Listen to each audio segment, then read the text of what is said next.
Welcome back, everybody. Today's episode is one of those episodes where you honestly sit back and ask yourself, how much more hypocrisy are Americans supposed to ignore before people finally start saying, enough is enough? Because today we're going from Illinois to California to Maine.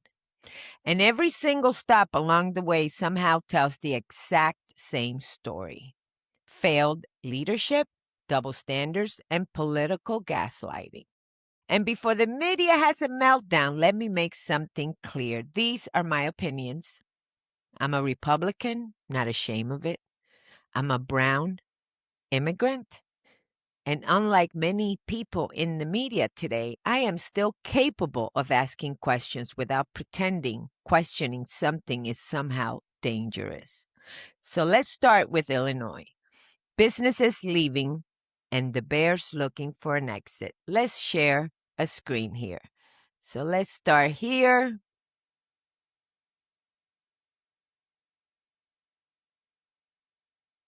Congratulations. That's a pretty big win. Well, it's a big win. And when you look at the time that this has been flowing through, it was 5.5, 6 years ago. That's a long time. Actually, the Bears organization reached out to their own city of Chicago and really got no reaction. Picked it up again about 3 years ago, and it was slow go again. And then we get the call 6 months ago, and we knew that the clock was now coming into play. Their lease doesn't expire until 2033.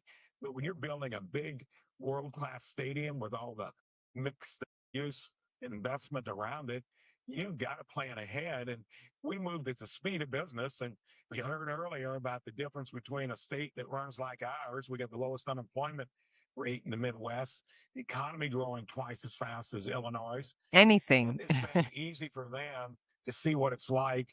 Where would you want to spend the next 50 years? A place that doesn't listen to you for 5.5 years, or a place that moves, wants you, It is. them, and us. Yeah. So that's that. They've been working on this for quite a while, supposedly. So again, what would you want to do in Illinois, really, when they haven't even addressed your concerns? So Illinois continues losing businesses, population, tax base, and now possibly even the Chicago Bears.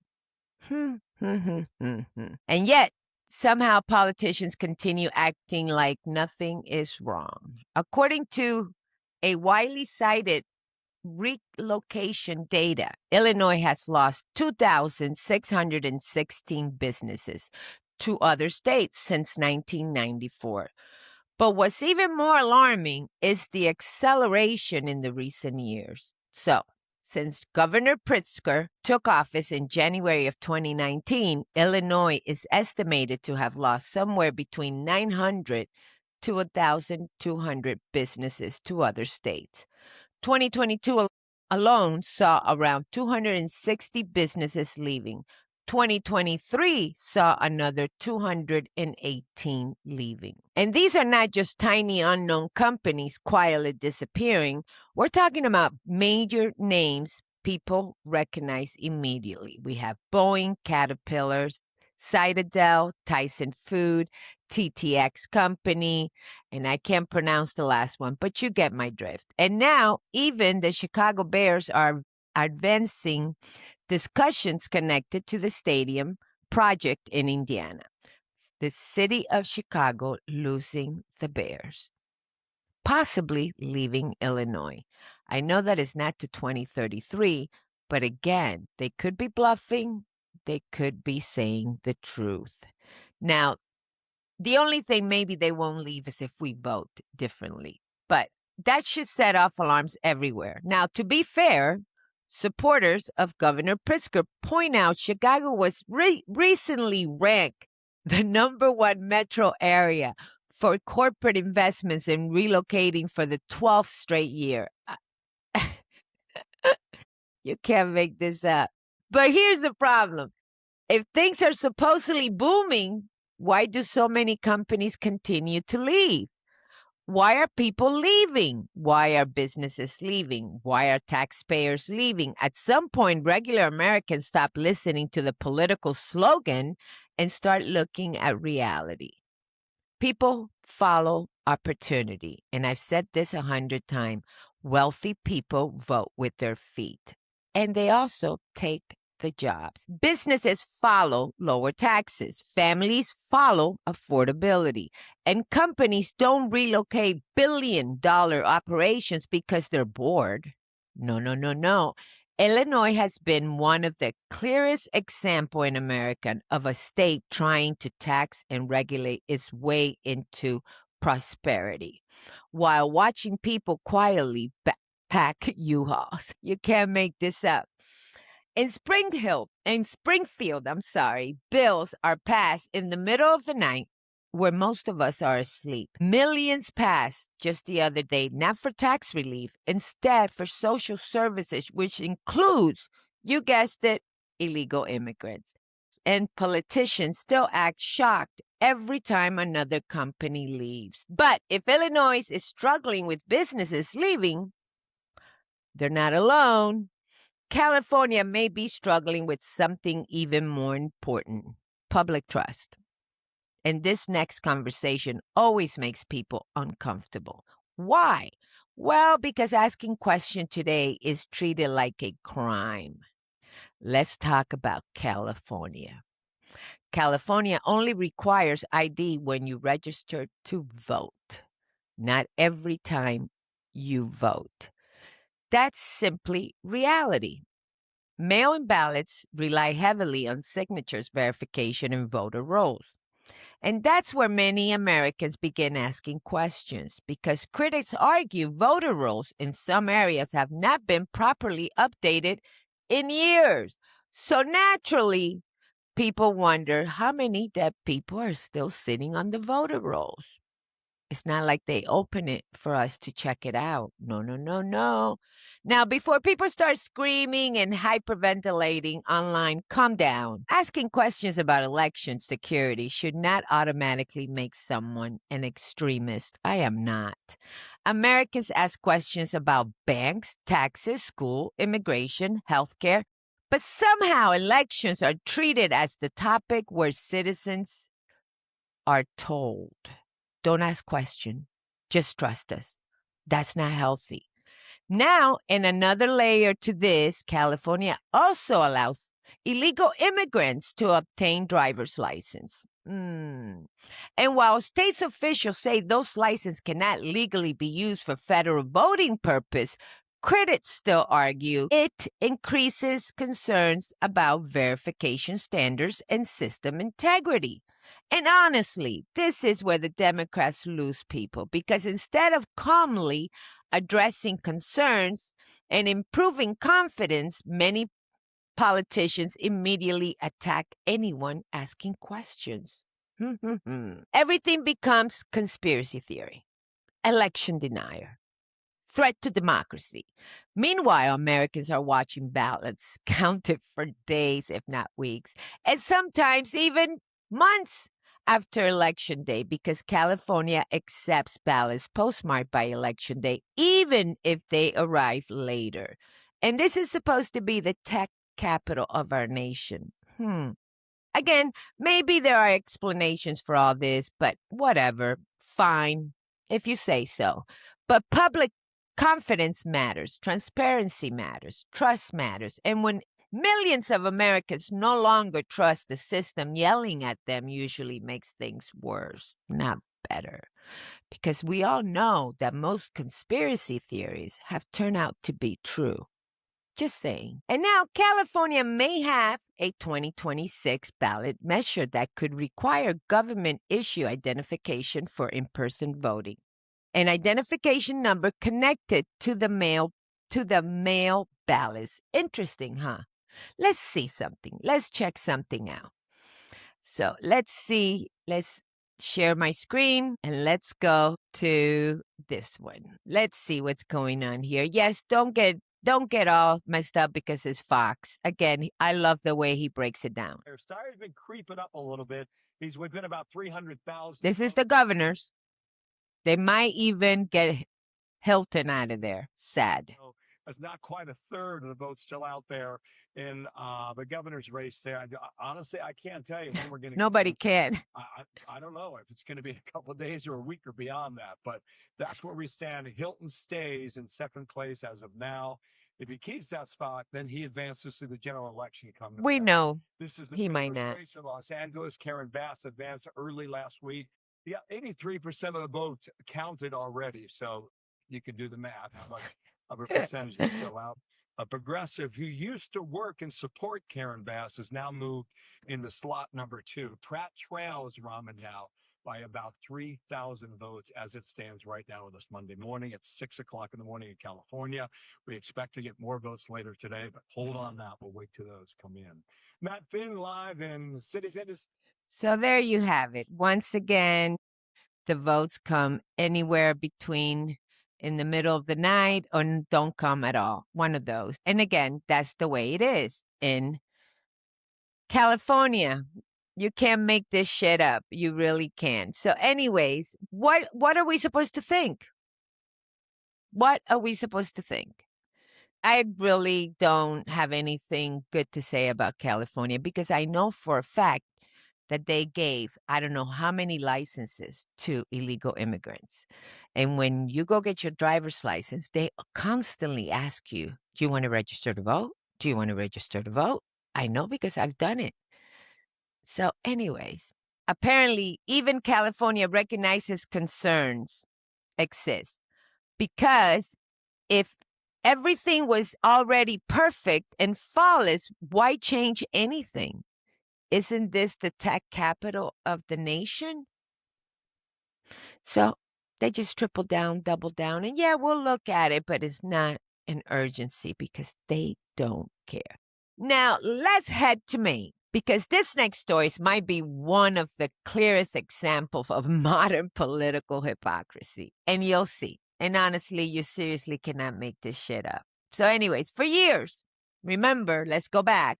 Americans have endured nonstop moral lecture from Democrats. We've heard Nazi, rapist, dangerous, believe all women, the Me Too movement, zero tolerance. Republicans have been compared to Hitler so often the word has practically lost its meaning. But now, suddenly, things get very complicated for Democrats in Maine. Democrat candidate Graham Plattner, whatever his name is now facing controversy connected to the alleged Nancy-linked imagery.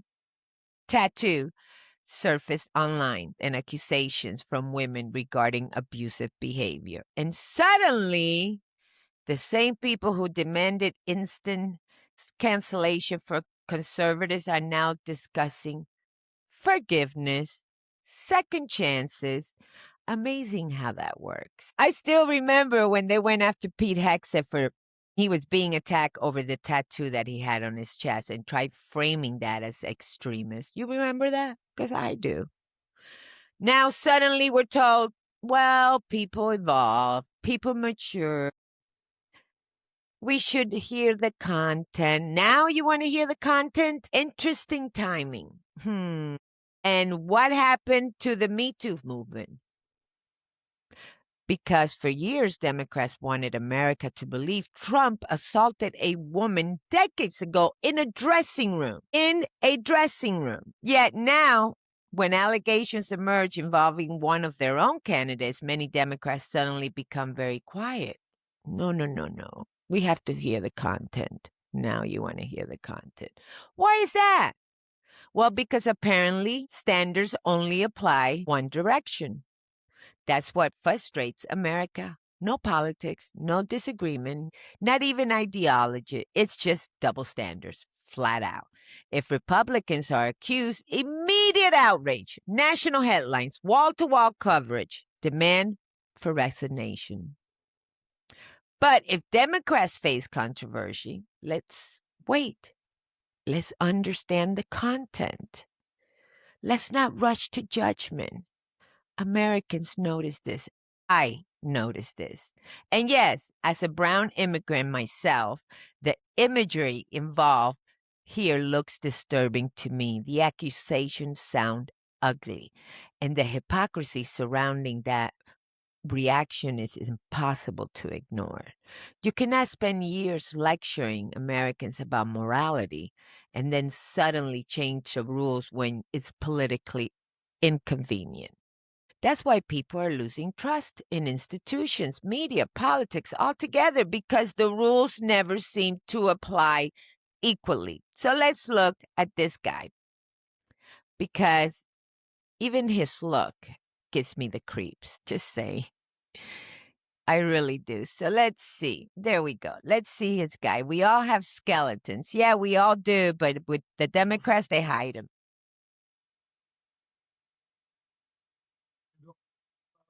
Maine, I will always have your back. Yeah, sure.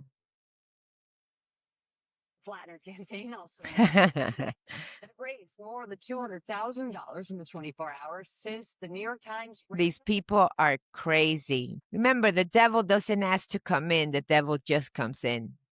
Are alleged, quote, toxic and. Or the other way around. I don't know how that goes. You can tell me in the comments. During one argument, she recalled that he twisted her arm. It's true. This guy is not a man. Who does that? Who does that? Seriously, who does that? So it's really disheartening to know that this man might get in and they might actually vote for him. You know, I've had some toxic relationships in my life, and I'm telling you, I get a bad vibe with that guy. That's not a real man. That is not a real man. But of course, the Democrats are desperately seeking for somebody who looks manly, and now they go with this guy who potentially can be somebody very, very dangerous, and they don't care. So from Illinois losing businesses to California losing public trust to Maine exposing political hypocrisy, Americans are exhausted. I'm exhausted, although I had a lot of fun over the weekend because I was in Springfield, Illinois, where they make decisions in the middle of the night and they pass bills when you least expect it, when we're all asleep. People are tired being told not to believe what they see with their own eyes. And maybe that's why independent media keeps growing, because regular people are desperate for honesty. I am too, even if they don't always agree with everything being said. At the end of the day, Americans can handle disagreement. What they can't handle anymore is the obvious hypocrisy, pretending to be morally. Again, they don't have a moral bone in their body. They are hypocrites. They have double standards. They don't care. They don't care what we think. They really don't care. They have gotten a hold of these blue states and they just do not want to let it go. And unfortunately, these people keep being fooled.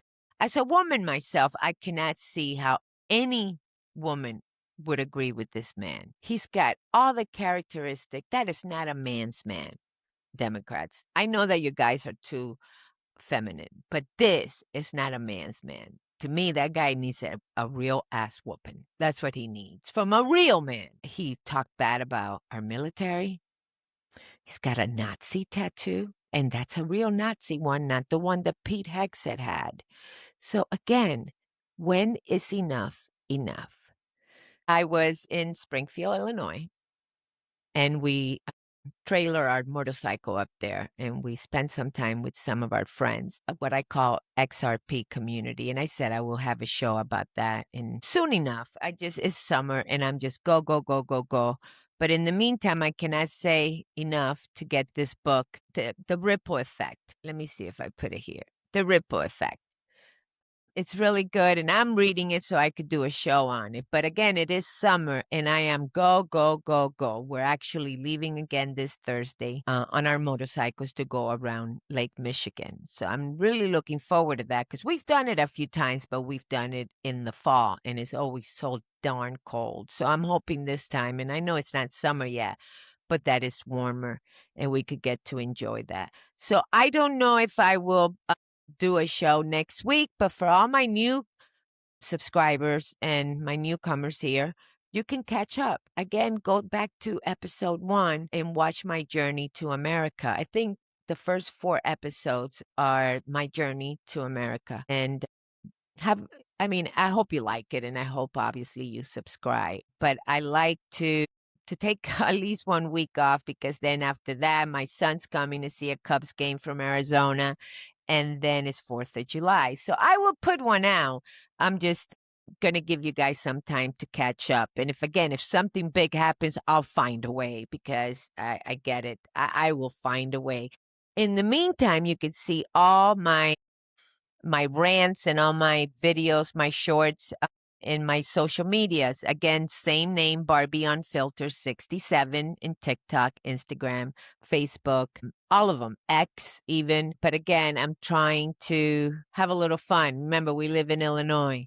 It's not always fun here. And then I have to gear up for mid-elections here. I do have some guests. As I get closer to midterms, I definitely have candidates that I want to bring on, and I want to ask questions and see from a Latin perspective. Again, ask questions from the perspective of a legal immigrant. We are tired of these illegals who never did anything the right way, of getting all these services that we don't get.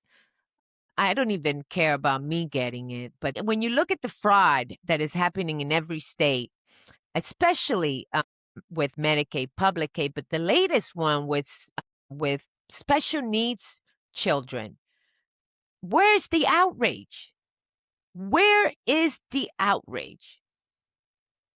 Like I said it on my other video. I cannot tell you how many mothers of special needs kids or artistic kids would yell at me. Oh, they're going to take you're going to take our this, you're going to take our that. No, they're not taking it. They're just stealing it from you. The Democrat is stealing it from you, because if you look at the latest news that's coming out of Tim Walz State, they knew about it. They looked the other way. There is no doubt in my mind that these people knew exactly what these people were doing, and they just looked the other way, because again, they thought, if they call me a racist, what am I going to do? What am I going to do? Oh my God, they label me. No, you've been labeling people for so long that you don't even know how to stop a fraud. And sometimes being in power, or being the governor or the mayor of a state, you have to do ugly things and then explain why you're doing it, because everybody hates fraud. You're stealing from the American taxpayers. So again, make sure to like, follow, subscribe, and share. Share if you're tired of the double standards too. God bless you guys. I'll see you on the next episode. And again, what a weekend of news. I had a blast. Seriously, follow me in the socials, because I do enjoy showing those videos like bam, like instantly. So again, thank you so much. Love you till next week. And if not next week, the following week. In the meantime, catch up if you're new to my show. Go back and go to episode 1 in my journey to America. Thank you so much, and have a great day and week. Bye.